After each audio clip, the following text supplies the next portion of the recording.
Hi friends, ಎಲ್ಲರಿಗೂ ನಮಸ್ಕಾರ. ನಾಗುಮಹಿ cooking ಚಾನಲ್ಗೆ ಸ್ವಾಗತ. ಇವತ್ತು ನಾನು ನಿಮಗೆ ತುಂಬಾನೇ ರುಚಿಯಾಗಿರುವ ಸಾಂಬಾರ್ ರೆಸಿಪಿ, ನುಗ್ಗೆಕಾಯಿ ಸಾಂಬಾರ್ ರೆಸಿಪಿನ ಯಾವ ರೀತಿ ಮಾಡೋದು ಅಂತ ತಿಳಿಸ್ಕೊಡ್ತಾ ಇದ್ದೀನಿ. ಅನ್ನಕ್ಕೆ ಸೂಪರ್ ಆಗಿ ಕೂಡ ಇರುತ್ತೆ.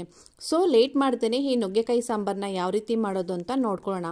ಫಸ್ಟಿಗೆ ನಾನಿಲ್ಲಿ ಒಂದು ಕುಕ್ಕರ್ ತೊಗೊಂಡಿದ್ದೀನಿ. ಈ ಕುಕ್ಕರ್ಗೆ ಒಂದು ಅರ್ಧ ಕಪ್ ಆಗೋಷ್ಟು ನಾನು ಇವಾಗ ತೊಗರಿಬೇಳೆನ ಹಾಕ್ಕೊಳ್ತಾ ಇದ್ದೀನಿ. ನಿಮಗೆ ಕ್ವಾಂಟಿಟಿ ಎಷ್ಟು ಬೇಕೋ ಅಷ್ಟು ನೋಡಿಕೊಂಡು ಹಾಕ್ಕೊಳ್ಳಿ.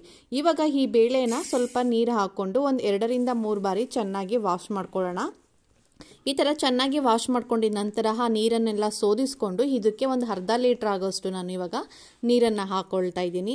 ನೀರು ಹಾಕ್ಕೊಂಡಾದ್ಮೇಲೆ ನಿಮಗೆ ಕ್ವಾಂಟಿಟಿ ಸಾಂಬಾರು ಎಷ್ಟು ಬೇಕೋ ಅಷ್ಟು ನೋಡಿಕೊಂಡು ನೀವು ನೀರು ಮತ್ತು ಬೇಳೆನ ಹಾಕ್ಕೊಳ್ಳಿ. ನಾನಿಲ್ಲಿ ಒಂದು ಅರ್ಧ ಕಪ್ ಆಗೋಷ್ಟು ನಾನು ತೊಗೊಂಡಿದ್ದೀನಿ. ಮತ್ತು 1 ಗೆಡ್ಡೆ ಬೆಳ್ಳುಳ್ಳಿನ ಈ ಥರ ಸಿಪ್ಪೆ ರಿಮೂವ್ ಮಾಡಿ ಹಾಕ್ಕೊಳ್ತಾ ಇದ್ದೀನಿ. ಟೊಮೊಟೊನ ನಾನಿಲ್ಲಿ 2 ರಿಂದ 3 ತೊಗೊಂಡಿದ್ದೀನಿ. ಮೀಡಿಯಮ್ ಸೈಜ್ ಟೊಮೊಟೊನ ಈ ಥರ ಚಿಕ್ಕದಾಗಿ ಕಟ್ ಮಾಡಿ ಹಾಕ್ಕೊಳ್ತಾ ಇದ್ದೀನಿ. ಮತ್ತು ಒಂದು 1/4 ಟೇಬಲ್ ಸ್ಪೂನ್ ಆಗೋಷ್ಟು ನಾನು ಇವಾಗ ಅರಿಶಿಣದ ಪುಡಿನ ಹಾಕ್ಕೊಳ್ತಾ ಇದ್ದೀನಿ. ರುಚಿಗೆ ತಕ್ಕಷ್ಟು ಉಪ್ಪನ್ನು ಹಾಕಿ ಒಂದ್ಸಲ ಚೆನ್ನಾಗಿ ಮಿಕ್ಸ್ ಮಾಡಿ ಕುಕ್ಕರ್ ಮುಚ್ಚಳನ ಮುಚ್ಕೊಳ್ಳೋಣ. ನೆಕ್ಸ್ಟ್ ಇವಾಗ ಈ ಥರ ಒಂದು ಚಿಕ್ಕ ಬೌಲ್ಗೆ ತೊಗೊಂಡು ಸ್ವಲ್ಪ ಹುಣಸೆಹಣ್ಣು ಹಾಕ್ಕೊಂಡಿದ್ದೀನಿ. ನಿಮಗೆ ಹುಳಿ ಇಷ್ಟ ಇಲ್ಲ ಅಂತ ಹೇಳಿದ್ರೆ ಈ ಹುಣಸೆಹಣ್ಣನ್ನ ಸ್ಕಿಪ್ ಮಾಡಿ ಟೊಮೊಟೊನ ನೀವು ಬೇಕಾದ್ರೆ ಜಾಸ್ತಿನೇ ಹಾಕ್ಕೋಬೋದು. ಇದಕ್ಕೆ ಸ್ವಲ್ಪ ನೀರು ಹಾಕಿ ಇದನ್ನು ನೆನೆಸ್ಕೊಳ್ಳೋಣ. ಇವಾಗ ಸ್ಟವ್ ಆನ್ ಮಾಡಿ ನಾವು ಆವಾಗಲೇ ಬೇಳೆನ ರೆಡಿ ಮಾಡಿ ಕುಕ್ಕರ್ಗೆ ರೆಡಿ ಮಾಡಿ ಇಟ್ಕೊಂಡಿದ್ವಲ್ಲ, ಆ ಕುಕ್ಕರನ್ನು ಇಟ್ಟು ಇದನ್ನು 3 ರಿಂದ 4 ವಿಸಿಲ್ ಚೆನ್ನಾಗಿ ಕೂಗಿಸ್ಕೊಳ್ಳೋಣ. ಇದು ಕೂಗಿ ಸ್ವಲ್ಪ ತಣ್ಣಗಾಗಬೇಕು. ಅಷ್ಟರಲ್ಲಿ ನಾವು ನುಗ್ಗೆಕಾಯಿ ಸಾಂಬಾರನ್ನ ರೆಡಿ ಮಾಡ್ಕೊಳ್ಳೋಣ. ಇವಾಗ ಇನ್ನೊಂದು ಕಡೆ ಸ್ಟವ್ ಆನ್ ಮಾಡಿ ಒಂದು ಕಡಾಯಿನ ಬಿಸಿ ಮಾಡೋಕ್ಕೆ ಇಟ್ಕೊಂಡಿದ್ದೀನಿ. ಬಿಸಿ ಆದಮೇಲೆ 2 ರಿಂದ 3 ಟೇಬಲ್ ಸ್ಪೂನ್ ಆಗೋಷ್ಟು ಎಣ್ಣೆ ಹಾಕ್ಕೊಂಡಿದ್ದೀನಿ. ನಂತರ ಒಂದು 1/4 ಟೇಬಲ್ ಸ್ಪೂನ್ ಆಗೋಷ್ಟು ಸಾಸಿವೆ, ಒಂದು 1/4 ಟೇಬಲ್ ಸ್ಪೂನ್ ಆಗೋಷ್ಟು ಜೀರಿಗೆನ ಹಾಕಿ ಇದು ಚಟಪಟ ಅಂತ ಸಿಡಿಬೇಕು. ಸಿಡಿದ ಮೇಲೆ ಇದಕ್ಕೆ ಸ್ವಲ್ಪನೇ ಬೆಳ್ಳುಳ್ಳಿನ ಈ ಥರ ಕ್ರಷ್ ಮಾಡಿ ಹಾಕ್ಕೊಳ್ತಾ ಇದ್ದೀನಿ. ನಂತರ ಇಲ್ಲಿ 1 ಮೀಡಿಯಮ್ ಸೈಜ್ ಈರುಳ್ಳಿನ ಈ ಥರ ಸ್ಲೈಸ್ ಆಗಿ ಕಟ್ ಮಾಡಿ ಹಾಕ್ಕೊಳ್ತಾ ಇದ್ದೀನಿ. ಇದನ್ನು ಕೂಡ ಎಣ್ಣೆಯಲ್ಲಿ ಸ್ವಲ್ಪ ಚೆನ್ನಾಗಿ ಫ್ರೈ ಮಾಡ್ಕೊಳ್ಳೋಣ. ಸ್ವಲ್ಪ ಕಲರ್ ಚೇಂಜ್ ಆದರೆ ಸಾಕು. ಇವಾಗ 2 ಒಣಮೆಣಸಿಕಾಯಿನ ತೊಗೊಂಡಿದ್ದೀನಿ ಮತ್ತು 1 ಬ್ಯಾಡಗೆ ಮೆಣಸಿಕಾಯಿನ ತೊಗೊಂಡು ಮಧ್ಯಕ್ಕೆ ಈ ಥರ ಕಟ್ ಮಾಡಿ ಹಾಕ್ಕೊಳ್ತಾ ಇದ್ದೀನಿ. ತುಂಬಾ ಟೇಸ್ಟು ಚೆನ್ನಾಗಿರುತ್ತೆ. ನೆಕ್ಸ್ಟು ಸ್ವಲ್ಪ ಕರಿಬೇವಿನ ಸೊಪ್ಪನ್ನು ಕೂಡ ಹಾಕ್ಕೊಂಡು ಚೆನ್ನಾಗಿ ಮಿಕ್ಸ್ ಮಾಡ್ಕೊಳ್ಳೋಣ. ಈ ಥರ ಮಿಕ್ಸ್ ಮಾಡ್ಕೊಂಡಾದ್ಮೇಲೆ ಇವಾಗ ಈ ಥರ ನುಗ್ಗೆಕಾಯಿನ ತೊಗೊಂಡಿದ್ದೀನಿ. ಆ ಕಡೆ ಈ ಕಡೆ ತುದಿನ ಕಟ್ ಮಾಡಿ ಈ ಥರ ನಾವು ಈ ಸೈಜಲ್ಲಿ ಕಟ್ ಮಾಡಿ ಹಾಕ್ಕೊಳ್ತಾ ಇದ್ದೀನಿ. ಇದನ್ನು ಕೂಡ ಚೆನ್ನಾಗಿ ವಾಶ್ ಮಾಡಿಕೊಂಡು ಹಾಕ್ಕೊಳ್ಳಿ. ಮತ್ತು 2 ಆಲೂಗೆಡ್ಡೆನ ಈ ಥರ ಕಟ್ ಮಾಡಿ ಮೀಡಿಯಮ್ ಸೈಜಲ್ಲಿ ಈ ಥರ ಕಟ್ ಮಾಡಿ ಹಾಕ್ಕೊಳ್ತಾ ಇದ್ದೀನಿ. ಮತ್ತು 2 ಬದನೆಕಾಯಿನ ಅಂದರೆ ಎಳ್ಸು ಬದನೆಕಾಯಿನ 2 ಬದನೆಕಾಯಿನ ತೊಗೊಂಡು ಈ ಥರ ಕಟ್ ಮಾಡಿ ಹಾಕ್ಕೊಳ್ತಾ ಇದ್ದೀನಿ. ಈ ತರಕಾರಿ ಎಲ್ಲ ಎಣ್ಣೆಯಲ್ಲೇ ಚೆನ್ನಾಗಿ ಫ್ರೈ ಮಾಡ್ಕೊಳ್ಳೋಣ. ಆವಾಗಲೇ ತುಂಬಾ ಟೇಸ್ಟು ಚೆನ್ನಾಗಿರುತ್ತೆ. ಇವಾಗ ಇದಕ್ಕೆ ತರಕಾರಿಗೆ ಉಪ್ಪು ಹಿಡಿಯೋಕ್ಕೆ ನಾನು ಸ್ವಲ್ಪ 1 ಸ್ಪೂನ್ ಆಗೋಷ್ಟು ಉಪ್ಪನ್ನು ಹಾಕ್ಕೊಂಡು ಚೆನ್ನಾಗಿ ಫ್ರೈ ಮಾಡ್ಕೊಳ್ತಾ ಇದ್ದೀನಿ.